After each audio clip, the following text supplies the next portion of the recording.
আপনারা সবাই যেভাবে করে সাথে ছিলেন আমাদের, আমি উত্তরাবাসীকে আবারও তাদেরকে আহ্বান করব, যেভাবে বন্যা ত্রাণের জন্য আমাদের পাশে ছিলেন একইভাবে পুনর্বাসনের জন্য আমাদের পাশে থাকবেন, কজ এটা সমানভাবে ইম্পর্ট্যান্ট, ত্রাণের মতোই সমানভাবে ইম্পর্ট্যান্ট। ধন্যবাদ।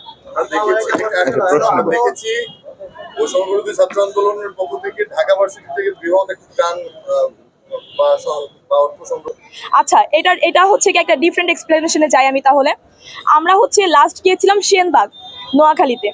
তো সেখানে আমরা গিয়ে যেটা জেনেছি, আমাদের কাছে ভিডিও প্রুফও আছে, তারা বলেছে তাদের ওখানে আমাদের আগে কোনো টিম ত্রাণ নিয়ে যায়নি। তাহলে এত এত টাকা যে গেল, ওদিকে গেল, এত এত ত্রাণ যে গেল, এগুলো কোথায় গেছে? এখন কথা হচ্ছে সব জায়গায় মনে করেন ত্রাণ পৌঁছায় নাই। দ্যাটস ওয়াই আমাদের যেটা লক্ষ্য ছিল, যাদের কাছে পৌঁছাচ্ছে না আমরা তাদের কাছে একটু পৌঁছাই, একটু ঘরে ঘরে গিয়ে দেখে আসি যে তারা কেমন আছে, একটু কথা বলে আসি, আহামরি ক্ষতি হয়ে যায় না একটু কথা বললে। তো এই